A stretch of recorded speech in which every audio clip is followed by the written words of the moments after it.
والعاقبۃ للمتقین والصلاة والسلام علی سید الانبیاء والمرسلین وعلی آلہ واصحابہ اجمعین اما بعد اعوذ باللہ من الشیطان الرجیم بسم اللہ الرحمن الرحیم قل بفضل اللہ وبرحمتہ فبذلک فلیفرحوا صدق اللہ العظیم وصدق رسولہ النبی الکریم الامین ان اللہ وملائکتہ یصلون علی النبی یا ایہا الذین آمنوا صلوا علیہ وسلموا تسلیما الصلاۃ والسلام علیک یا سیدی یا رسول اللہ۔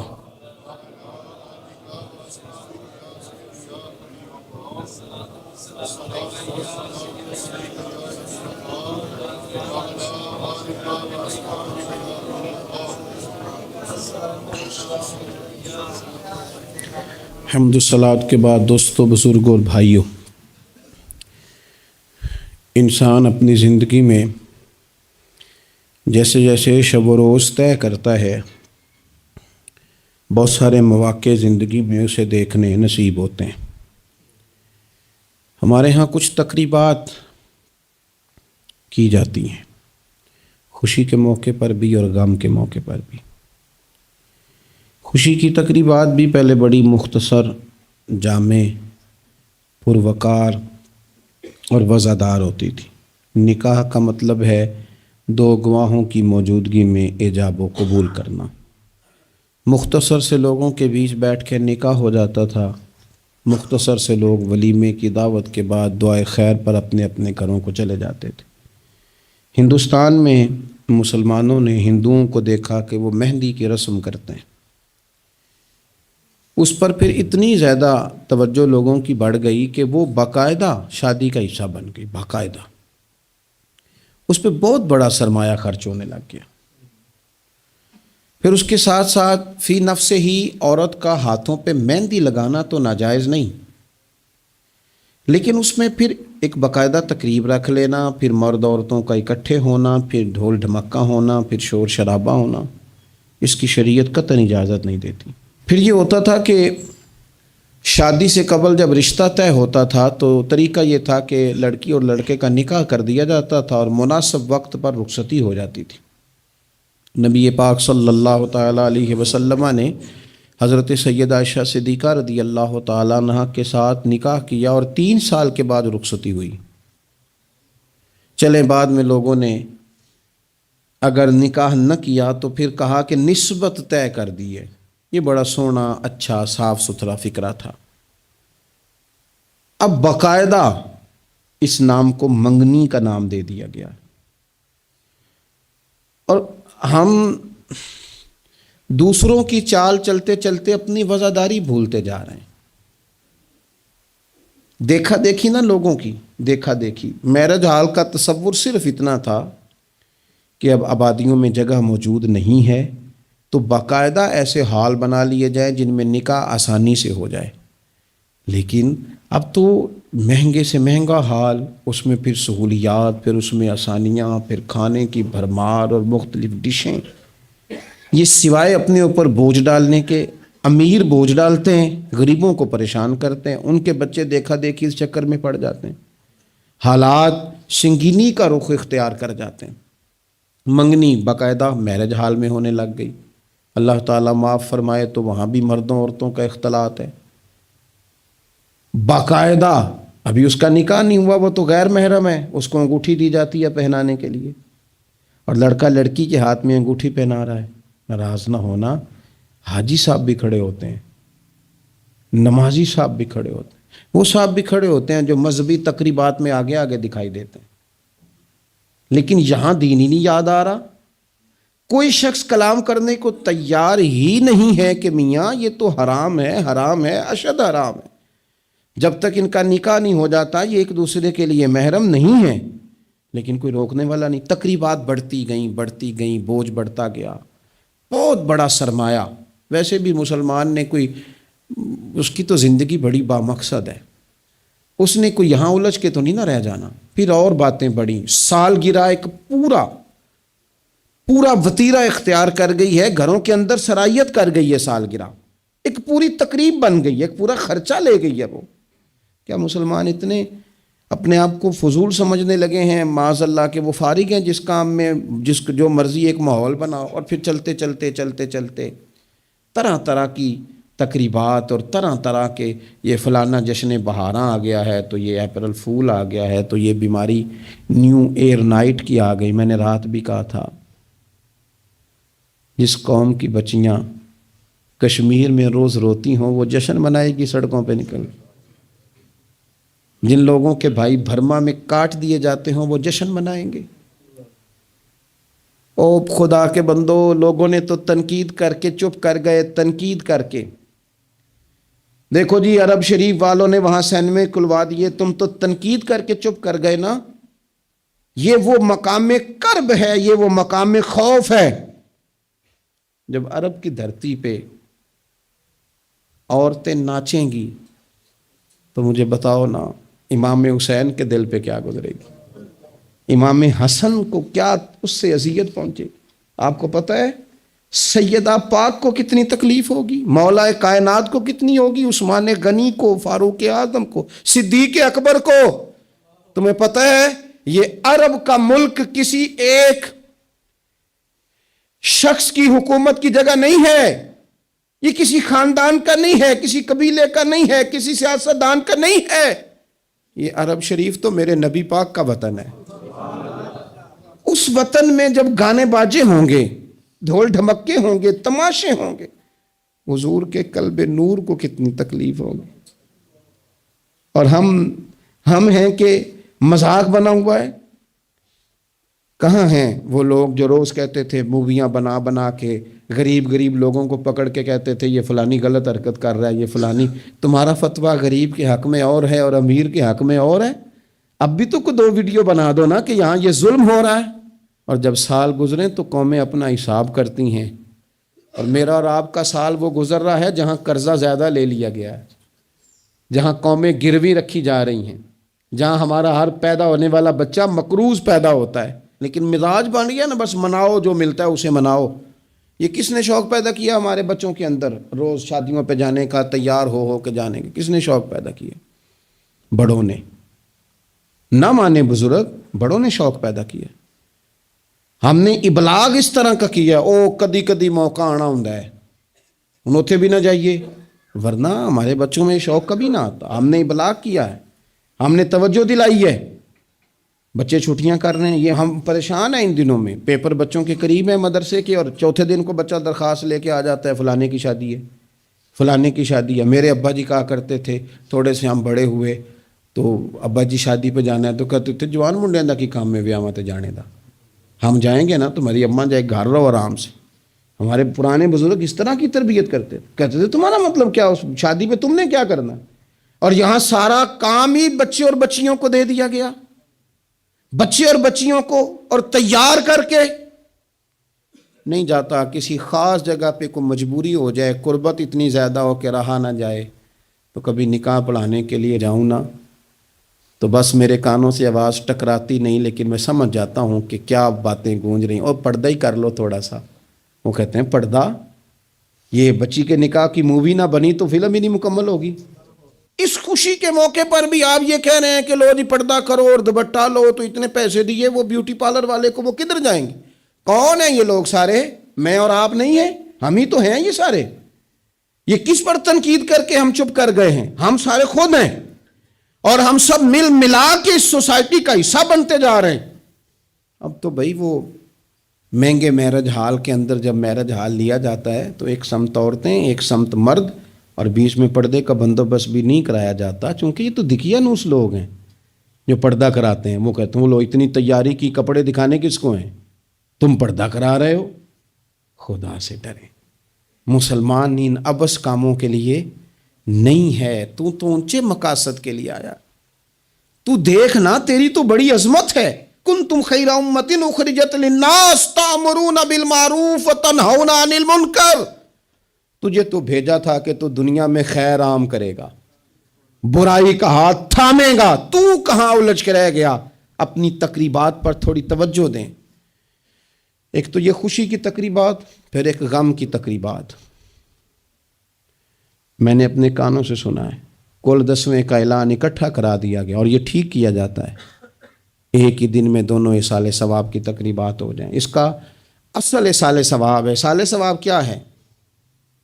اصال ثواب یہ ہے کہ آپ کو دعا کرنی ہے جانے والے کے لیے، کچھ قرآن مجید پڑھ کے، کچھ اذکار پڑھ کے، کچھ وظائف پڑھ کے اس کی روح کو ایصال کرنا ہے، اتنا مقصود ہے۔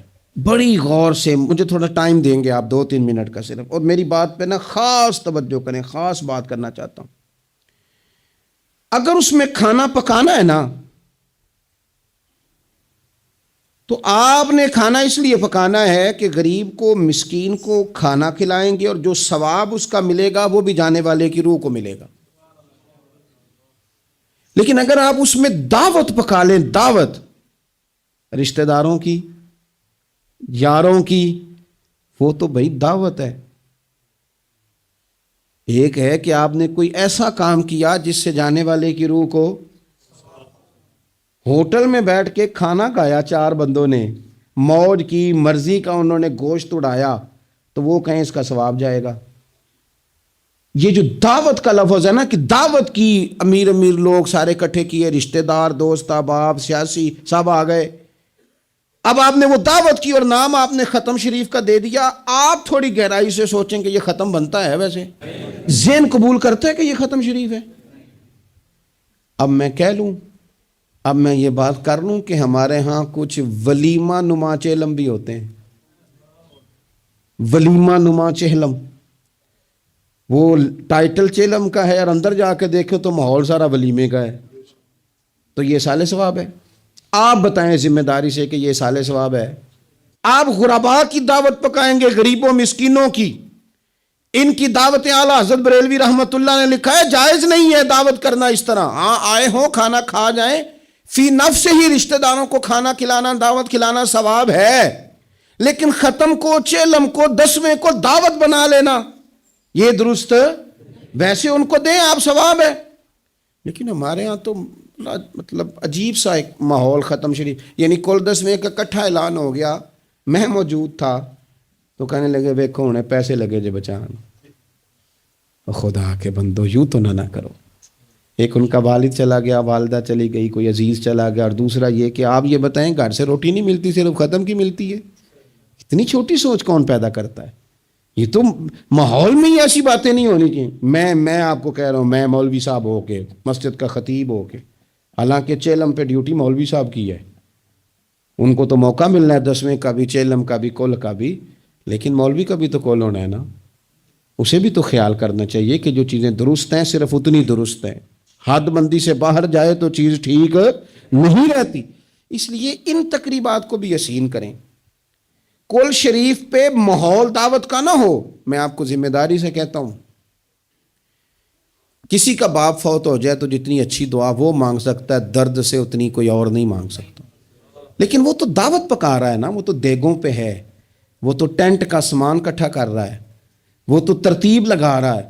اور میں ذمہ داری سے کہتا ہوں، کل سے پہلے 10ویں کے بعد، چہلم کے بعد بیٹوں کی لڑائی ہوتی ہے کہ خرچہ زیادہ ہے، تم حصہ نہیں پورا دے رہے، یہ سال ثواب ہے؟ تیرے ذمہ 25,000 ہے، تیرے ذمہ 30,000 ہے، یہ سال ثواب ہے؟ یہ غلط چیز ہے، کیونکہ آپ، ایک ماحول ہے دعوت کا، ایک ماحول ہے دعا کا، ان دونوں میں فرق ہے۔ جہاں دعا کا ماحول ہوگا نا، وہاں نہیں یہ ٹینٹوں کا چکر، روٹیوں کا چکر، یہ آنے جانے والوں کا چکر، میرج حال، وہاں نہیں، وہاں تو لوگ قرآن شریف پڑھیں گے، وہاں تو گھر والے بھی بیٹھ کے تسلی سے تسبیح کریں گے، اور پھر تسلی سے آنسوؤں سمیت رب کی بارگاہ میں دعا کریں گے۔ دعوت اور دعا کا ماحول ہی الگ الگ ہے۔ اس لیے جو ہماری تقریبات اصال ثواب کی ہیں، اور پھر میں آپ سے عرض کروں، دعوتیں نہ بنائیں کل 10ویں چہلم کو، دعوتیں یعنی مل بیٹھو، کپڑے نئے نکالو، پوری تیاری کرو، اور جناب وہاں جاؤ اور جا کے کھانا کھاؤ اچھا سا، خوبصورت سا، اور ساری توجہ ہی کھانے پہ، چونکہ وہ اس کو پتہ ہے کہ جس طرح شادی میں کھانا کم پڑ گیا تو عزت نہیں ہوگی، اس طرح اگر چیلم پہ کم پڑ گیا تو پھر بھی رسوائی ہوگی. تو جب کھانے پہ لگ جائیں گے تو دعا تو رہ گئی، جانے والے کا فائدہ نہ ہو سکا. دو ایک باتیں مزید اسی عنوان پر. اللہ تعالیٰ نے قرآن مجید میں یہ فرمایا کہ کل بفضل اللہ و برحمتہ فبذالک فلیفرحوا. اے محبوب علیہ السلام، آپ اپنے غلاموں سے فرما دیں کہ جب اللہ کا فضل اور اس کی رحمت ملے تو پھر خوشی منایا کریں، اظہار مسرت کریں. امام فخر الدین رازی رحمۃ اللہ علیہ نے یہاں ایک بات لکھی ہے جو بڑی خوبصورت ہے اور بڑی سمجھنے والی ہے. امام رازی رحمۃ اللہ علیہ فرماتے ہیں کہ یہ خوشی اس لیے نہیں منانی کہ انعام ملا ہے، خوشی اس لیے منانی ہے کہ رب کی طرف سے ملا ہے. خوشی اس لیے منانی ہے کہ محبوب نے دیا ہے. تو جب محبوب دے نا، وہ چند دن پہلے بڑا لطف آیا، بس ایک بات ہے بھولتی نہیں، سے ثبوت نہ منگو میتھوں نظر کرم قد ہوئی. اے میں جانا یا دل بر جانے غیر نہ جانے کوئی. یہ اس لیے خوشی منانی ہے کہ نظر کرم ہوئی ہے، اللہ نے نوازا ہے. تو اب جب اس لیے خوشی منانی ہے کہ اللہ نے دیا ہے تو پھر خوشی بھی وہی منانی ہے جس سے اللہ راضی ہو. اسی انداز میں رہنا ہے جس میں رب رسول راضی ہوں. تقریبات میں دو تین چیزوں کا خاص خیال. ایک تو خرچ حد سے زیادہ نہیں ہونا چاہیے، اعتدال کے ساتھ خرچ کریں، فضول خرچی سے بچیں. ہماری شادیوں میں اتنا زیادہ خرچ ہوتا ہے، اتنا زیادہ خرچ ہوتا ہے، اور یہ کیونکہ ہماری طبیعت ہے نا، ہم کسی نہ کسی بات میں اپنے آپ کو خود بخود ایموشنل کر لیتے ہیں. میرا پہلا منڈا ہے تو میں زور لانا ہے، سارے چاہ کرنے، پھر میرا آخری ہے تو ہن بھی میں سارے چاہ. او دیکھو جی آخری شادی ہے، او یہ آخری نہیں ہے میرے بھائی. کس نے آپ کو کہا؟ دعا کریں نا اللہ بیٹے کو بھی بیٹے دے، اللہ بیٹے کو بھی بیٹیاں دے، تو ان کی بھی شادیاں ہوں، تو آخری تو نہ ہوئی. کیوں؟ مطلب آپ بلا وجہ اپنے آپ کو خود بخود ایموشنل کر کے. اور یہ اتنی کبھی طبیعت ہے بعض لوگوں کی کہ وہ کہتے ہیں وہ دکھانا ہے آج. آپ شادی کی تقریبات کو فضول خرچیوں سے بچائیں. قرآن مجید نے کیا کہا کلو وشربو ولا تسرفو، کھاؤ بھی پیو بھی، فضول خرچی نہ کرو، اعتدال میں رہ کے کرو سارا کام، لیکن میانہ روی میں، اعتدال میں. ایک قرضہ وہ ہے جو انسان مجبور ہو کے لیتا ہے، کوئی مجبوری آ گئی، کوئی تنگ دستی آ گئی، کوئی نقصان ہو گیا. ایسے مقروض کے ساتھ تو نبی پاک صلی اللہ تعالیٰ علیہ وسلم نے نا اظہار ہمدردی فرمایا ہے. ایسے مقروض کو مہلت دینے کا کہا ہے جو مجبور ہو کے قرض لیتا ہے. حضور صلی اللہ علیہ وسلم نے فرمایا اگر تم نے کسی شخص سے قرض لینا ہے اور وہ تنگ دست ہے تو تم اسے مہلت دو. تم جتنے دنوں کی اسے مہلت دو گے نا، اور جتنے پیسے تم نے لینے ہوں گے اتنے ہی پیسے روز اللہ تمہیں صدقہ کرنے کا ثواب عطا فرمائے گا. اظہار ہمدردی کیا. اور کریم ہے نا محبوب، لاجپال ہے نا محبوب، عطائیں کرنے والے ہیں نا محبوب. کون دیتا ہے دینے کو منہ چاہیے، دینے والا ہے سچا ہمارا نبی. اور مانگیں گے مانگے جائیں گے، منہ مانگی پائیں گے. سرکار میں نہ اللہ ہے نہ حاجت اگر کی ہے. حضور فرماتے ہیں ابن ماجہ میں محبوب کریم علیہ السلام کا فرمان موجود ہے. محبوب فرماتے ہیں میں مومنوں کی جانوں سے بھی زیادہ قریب ہوں. اگر میرا کوئی مسلمان مومن میرا امتی فوت ہو جائے اور اس کے ذمہ قرض ہو تو مجھ سے آ کے لے لینا، میں اپنے امتی کا قرض ادا کر دوں گا. اور حضور سید عالم صلی اللہ تعالیٰ علیہ وسلم، میں پھر کہہ رہا ہوں اس میں کئی روایات آپ کے سامنے رکھ سکتا ہوں. حضرت ابو امامہ رضی اللہ تعالیٰ عنہ انصاری صحابی ہیں، فرماتے ہیں میں بڑا پریشان تھا اور مسجد میں بیٹھا تھا. قرض بہت بڑی اذیت ہے، مقروض قیدی ہے، صحت ہونے کے باوجود بیمار ہے، گھر ہونے کے باوجود بے گھر ہے، ساری آسانیاں ہونے کے باوجود تکلیف میں ہے چونکہ مقروض ہے. ہر وقت کی اذیت ہے، ہر وقت کی ٹینشن ہے. حضرت ابو امامہ رضی اللہ عنہ فرماتے ہیں میں مسجد میں بیٹھا تھا، قربان جائیں نبی کریم علیہ السلام تشریف لائے اور محبوب کے میٹھے اور مد بھرے جملے، کک سواد نہیں مشری اندر اسی کھنڈاں وی چک ڈٹھیاں، انہاں ساریاں شیواں نالوں گلاں سجن دیاں مٹھیاں. محبوب نے فرمایا ابو امامہ کیا بات ہے یار، یہ وقت نہیں مسجد آنے کا، اور اس وقت کے اندر میں تمہیں مسجد میں دیکھ رہا ہوں. اس وقت کیوں بیٹھے ہو؟ عرض کرنے لگے حضور مجھے قرض نے پریشان کر دیا، آزمائش میں آ گیا ہوں، حضور کیا کروں؟ تو نبی کریم نے فرمایا میں تمہیں دعا سکھاتا ہوں نا۔ حضور نے دعا سکھائی، کہا پڑھو اللہم انی اعوذ بک من الہم والحزن واعوذ بک من العجز والکسل واعوذ بک من الجبن والبخل واعوذ بک من غلبۃ الدین وقہر الرجال۔ فرمائے اس دعا کو پڑھا کرو، اللہ خیر کر دے گا۔ حضرت ابو امامہ فرماتے ہیں لوگوں میں نے یہ دعا پڑھی، میرے نصیب دیکھو، پڑھی میں نے پر سیکھی میں نے ڈائریکٹ حضور سے ہے۔ میں نے یہ دعا پڑھی، اللہ نے میرے قرضے بھی دور کر دیے اور میرے غم بھی سارے دور کر دیے۔ ہمارے تو وظیفے میں اعلیٰ حضرت نے اس دعا کو شامل کر دیا۔ فرمایا اسے پڑھو، صبح بھی پڑھو شام بھی پڑھو، غم بھی دور ہوں گے، قرضے بھی دور ہوں گے۔ اور یہ روایت سنن ابو داؤد شریف میں موجود ہے۔ عزیز بھائی، نبی پاک اظہار ہمدردی کرتے، لیکن جو بندہ جان بوجھ کے قرضہ لے، جان بوجھ کے قرضہ لینے سے مراد کیا ہے؟ شہرت کے لیے، دکھاوے کے لیے، زیادہ خرچے کرنے کے لیے، مہنگی شادی کرنے کے لیے جو بندہ قرضہ لے، اس کے بارے میں پتہ ہے رسول کریم صلی اللہ تعالیٰ علیہ وسلم نے کیا فرمایا؟ محبوب فرمانے لگے، یہ المستدرک میں موجود ہے، ذرا لفظ دیکھیے گا حدیث کے۔ حضور فرمانے لگے میں کفر اور قرض سے اللہ کی پناہ مانگتا ہوں۔ میں کہہ چکا ہوں کہ شارحین حدیث نے لکھا یہ وہ والا قرض ہے جو بندے نے شہرت کے لیے لیا، خرچے بڑھانے کے لیے لیا، مہنگی شادی کرنے کے لیے، دکھاوے کے لیے کام کرنے کو لیا، مجبور نہیں تھا، جان بوجھ کے لیا۔ حضور فرمانے لگے میں کفر اور قرض سے اللہ کی پناہ مانگتا ہوں۔ تو صحابی نے عرض کی یا رسول اللہ آپ قرض اور کفر کو برابر کر رہے ہیں، ایک جگہ ذکر فرما رہے ہیں؟ تو حضور نے فرمایا ہاں میں ایک جگہ ذکر کر رہا ہوں، میں ان دونوں کا ذکر اکٹھا کر رہا ہوں، کفر اور قرض۔ اتنی بڑی بات، اعتدال میں رہیں، کم سے کم قرضے، اور یہ سارا کچھ ہو سکتا ہے، کوئی مشکل کام نہیں ہے۔ دوسری بات، ایک تو شادی میں خرچ کم سے کم کریں تقریبات میں، اور دوسری بات یہ کہ تھوڑا سا نا پردے کا اہتمام ہو۔ میں کوئی تنقید نہیں کرتا، طنز نہیں کرتا، چونکہ ہماری بہنیں مائیں بیٹیاں ہوتی ہیں، ہم نہیں انہیں سمجھانا ہے، ان کو ذرا سمجھائیں، ان کو یہ بتائیں کہ قیمتی چیزیں جو ہوتی ہیں وہ پردوں میں ہوتی ہیں۔ ہمارے گھر میں 20 تولے سونا پڑا ہو تو ہم نے کبھی نہیں باہر نکل کے بتایا کہ پڑا ہے، کیونکہ قیمتی ہے نا، تو پردے میں رکھا ہوا ہے، اس کی چابی کا بھی ہم خیال رکھتے ہیں کہ کہیں گم نہ ہو جائے۔ اسی طرح ہر کتاب کو غلاف نہیں چڑھتا، صرف قرآن پاک کو چڑھتا ہے۔ انہیں بتاؤ کہ ساری بیویاں پردہ نہیں کرتی، صرف سیدہ عائشہ صدیقہ کی کنیزیں کرتی ہیں، صرف سیدہ فاطمہ کی کنیزیں کرتی ہیں رضی اللہ تعالی عنہما۔ تھوڑا سا نا پردے کا اہتمام۔ شادی بیاہ پہ تو بالکل ہی معاملہ گڑبڑ ہے، اور پوری تیاری کر کے عورتیں معاذ اللہ آ جاتی ہیں، اور یہ تو روکنا ہے ان کے ورثاء نے، ان کے جو ولی ہیں۔ عورت نے جو بناؤ سنگار کرنا ہے وہ تو گھر میں اپنے خامد کو دکھانے کو کرنا ہے، تو وہ گھر میں کرے جب اس کو ضرورت ہو، لیکن اس طرح سے لے کر کے اس کو بیاہ میں جانا، شادی میں جانا، مہندی کی تقریب میں جانا، یہ نہ عقلاً ٹھیک ہے، نہ نقلاً ٹھیک ہے، نہ تہذیب کے طور پر ٹھیک ہے، نہ سوسائٹی میں مہذب لوگ اس طرح کا کوئی کام کرتے ہیں۔ سنو نبی پاک صلی اللہ تعالیٰ علیہ وسلم نے ارشاد فرمایا شرک کے بعد جو سب سے بڑا گناہ ہے وہ بدکاری ہے، بے حیائی ہے۔ اور نبی پاک علیہ السلام نے فرمایا کچھ عورتیں ایسی ہیں جو لباس پہن کے بھی ننگی ہیں۔